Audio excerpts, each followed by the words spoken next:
What is the area of an equilateral triangle whose inscribed circle has radius r? तो हमको यहाँ पर एक इक्विलेटरल ट्राइंगल दे रखा है जिसके अंदर एक सर्कल है और उसका रेडियस हमको r गिवन है.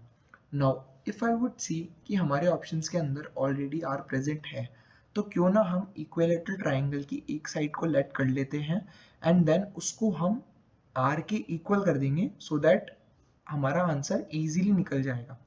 नाउ लेट अस अज्यूम कि इक्विलेटरल ट्राइंगल का एक साइड है 4.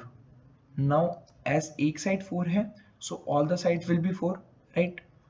Now what I will do is I will apply the formula here for in radius.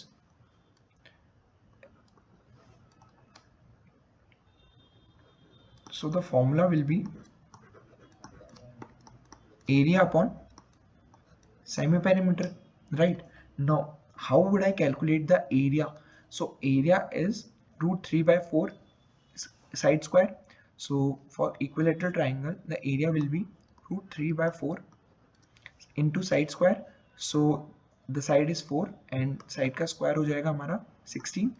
So the area is coming out to be 4 root 3. So let me write it here also, 4 root 3, right? Now what is the semi perimeter? So first the perimeter is 4 plus 4 plus 4, which is 12.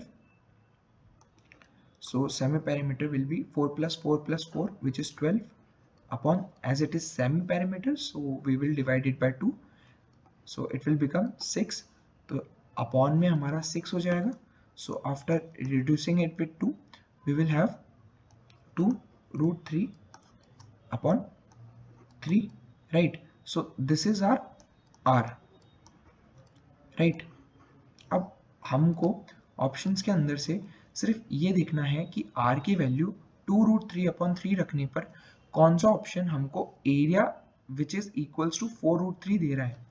Now as I can see कि हमारे यहाँ पर options के अंदर are square की ही values है, सो क्यों ना मैं r को आर स्क्वायर बना दूँ. Now to make it r square I will multiply this by 2 root 3 by 3. So 2 का स्क्वायर हो जाएगा 4 मल्टीप्लाइड बाय रूट 3 का स्क्वायर हो जाएगा 3 अपॉन 3 का square will be 9. So 12 by 9 and after reducing it more I will have 4 by 3. तो ये है मेरी r स्क्वायर की वैल्यू, राइट? नाउ यहाँ से मैं आर स्क्वायर की वैल्यू इन ऑप्शंस में पुट करूंगा और देखूंगा कि कौन सा ऑप्शन सेटिस्फाई करेगा.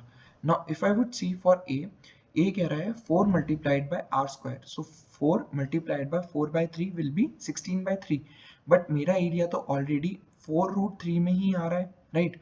So this is not the correct option.